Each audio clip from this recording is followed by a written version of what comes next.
Okay, picture this. Strasbourg, July 1518. It's baking hot. The city's already having a terrible time. Famine, disease, you name it. And then something just utterly strange starts. A woman walks out into the street and just starts dancing. Not like celebrating or anything? No, exactly. It's like she has to. No music, no stopping. It wasn't a party. It was, well, the beginning of something deeply disturbing. Yeah. They called it the dancing plague. Okay, let's unpack this. That's our mission for this deep dive. We're going to try and get our heads around this really bizarre historical event.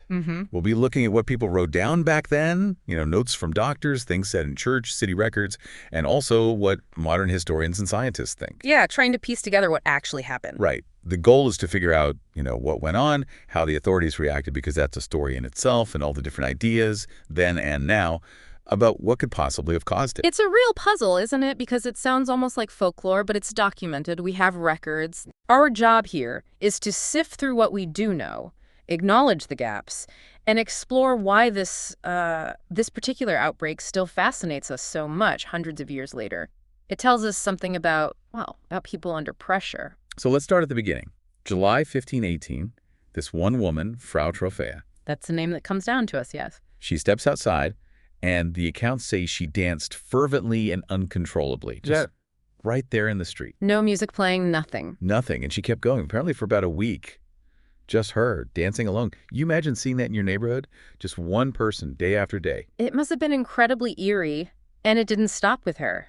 That single, strange dance, it started to spread. Like a contagion? Exactly. Within just a few days, something like 36 other people had joined in. 36. And it kept growing.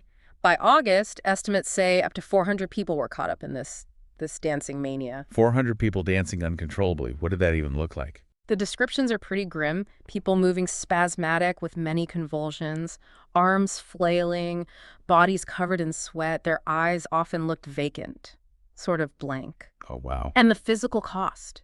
It was horrific. Their feet swelled up, apparently bled right into their shoes. But even then, even while doing this, reports say many were crying out, asking for help. They couldn't stop themselves. That's terrifying. So they're aware, but trapped in it. Huh? And obviously you can't just dance nonstop. People must have been collapsing. Absolutely. The consequences were tragic. People danced for days, sometimes weeks. They were dropping from, extreme exhaustion, hunger, and thirst. Just pushing their bodies way past any limit. We hear about strokes, heart attacks, and here's where it gets really interesting. Some sources, though it's debated, claim maybe as many as 15 deaths per day at the peak. 15 a day, that's staggering. We don't know the final number for sure. No, the exact total death toll is lost to history. But if those daily numbers are anywhere near accurate, it could easily have been hundreds. Hundreds dead from dancing. So, faced with this absolute nightmare, what did the city officials do? How did they even begin to respond? Well, their first reaction was, let's just say, not what you'd expect. We know this from city council notes, physician records, things like that. They confirmed the dancing was real, but they had no idea why it was happening. Okay, so they were baffled. What was their theory? Their initial theory was hot blood, like a medical imbalance, and they figured the cure was, the people needed to dance themselves free of it. Wait, what? They thought the cure for uncontrollable dancing was more dancing. It sounds completely backwards to us now, doesn't it? But that was their medical logic at the time. So what did they do? Just tell people to keep going? Oh, they did more than that. They actively facilitated it. They set up stages in public areas. They cleared out guild halls to make dedicated dancing spaces. You're kidding. Not at all. They even hired musicians to provide a beat. And get this, they hired strong people whose job was basically to hold the dancers up to help keep them dancing longer. So their cure was basically throwing fuel on the fire. Did it work? Predictably, no.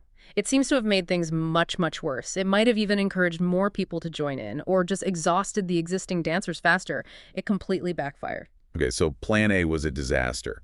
What then? Did they try something else? They did. Eventually, the council did a complete U-turn. They banned all public dancing, even banned most music in the city. Right, the opposite extreme. Why the change? Did they have a new theory?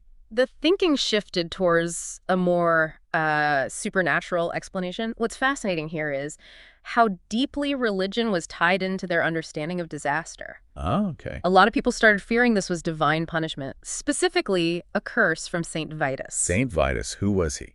He was a saint who, according to belief at the time, could punish sinners by inflicting uncontrollable dancing upon them.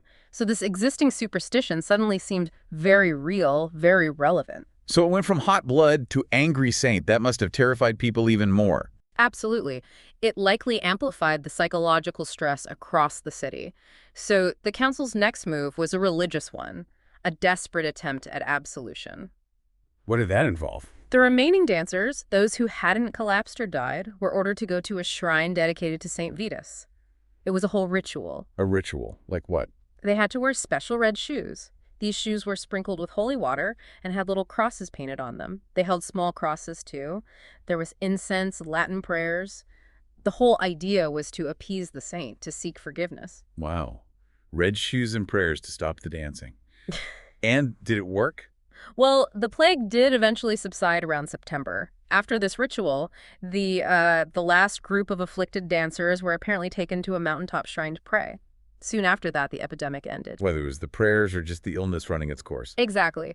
But it shows how much their worldview was shaped by faith and superstition when facing something they couldn't explain medically. Okay, so that's the historical sequence. But why? Let's get into the theories. What did people think caused it, beyond hot blood or saints? Well, contemporaneous explanations also included things like, demonic possession. But looking back with modern science, other ideas emerged. Right. I've heard about food poisoning. That's one of the main scientific theories, yes. Specifically, ergotism. Ergotism. What's that? It's poisoning from consuming rye bread that's contaminated with a fungus called ergot. This fungus produces some nasty chemicals, some of which are psychoactive. They're actually related structurally to LSD. Whoa. Okay, so like a mass hallucination trip causing dancing.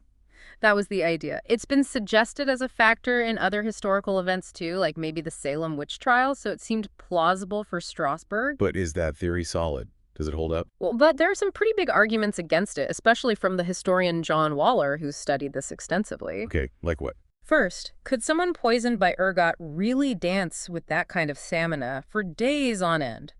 Waller argues it's highly unlikely. Ergot poisoning usually causes convulsions, yes, but also fatigue, often nausea, not sustained, coordinated-ish dancing. Also, psychotropic chemicals affect people differently. Would hundreds react in the exact same way by dancing nonstop? Seems improbable. All makes sense. Plus, ergotism often causes other distinct symptoms, like gangrene tissue death, especially in fingers and toes, which aren't mentioned in the Strasbourg accounts.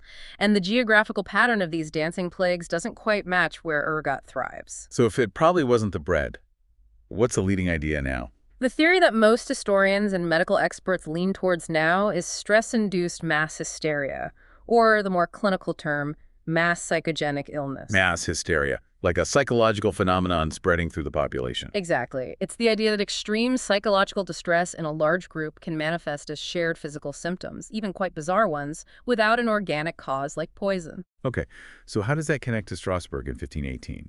Well, if we connect this to the bigger picture, Strasbourg at that time was a city under almost unbearable stress. Right, you mentioned famine and disease earlier. Yes, they'd suffered multiple years of devastating famines, there was widespread poverty, and terrifying diseases like syphilis and smallpox were rampant. People were living in constant fear and hardship. So a really fertile ground for extreme stress. Precisely. And John Waller argues that this background of intense psychological stress, when combined with that specific local superstition, the belief that St. Vitus could curse you with a dancing mania. The belief itself becomes part of the trigger. Exactly. It created, as he puts it, the perfect conditions for this mass psychogenic illness to erupt. The shared fear and the shared belief system provided a specific outlet, a specific form for the collective stress to manifest uncontrollable dancing. It's fascinating how a cultural belief can literally shape the symptoms. You mentioned the term chorea. Yes, chorea is a medical term for neurological disorders that cause involuntary movements. And it actually comes from the Greek word chorea, which means to dance. So the historical term itself reflects these kinds of dancing plague episodes. Was Strasbourg the only time this happened?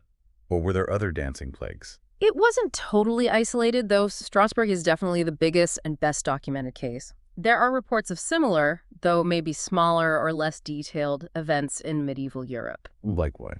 There is a story from the 11th century in a place called Kolbik. in Saxony, people dancing uncontrollably. And back then it was blamed on, divine judgment. Okay. And maybe more famously, in 15th century Italy, particularly Apulia, there was something called tarantism. People would fall into a trance-like state and dance manically, sometimes for days. Tarantism, like tarantulas. Exactly. The belief was that it was caused by a tarantula bite, and the frenzied dancing, often to specific music, was supposed to be the cure to sweat out the poison.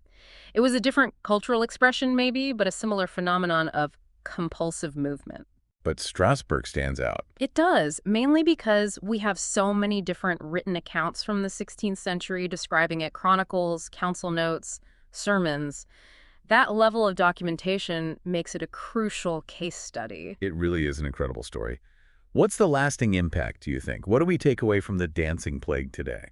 I think its enduring legacy is as this really stark, almost unbelievable example of the mind-body connection, and crucially, the power of collective stress. How fear and belief can have tangible physical effects on a whole community. Precisely. It forces us to consider how psychological factors aren't just in the head. They can dramatically impact physical health and behavior, especially when amplified across a society facing extreme hardship. And it's clearly captured people's imagination since then. You see it pop up in culture. Oh, definitely. It's such a strange, compelling image. You mentioned Jonathan Glazer's short film, Strasbourg 1518. Yes, which was quite haunting. And Florence Plus the Machine had that song, Choreomania, and even named her whole album Dance Fever after it. It's inspired graphic novels, other books, even rap songs like Rat King 1518 by Grim Salvo. There's apparently a music video coming out in 2025 themed around it too. It just keeps resonating. So what does this all mean? We've gone through the events, the attempts at cures, the theories.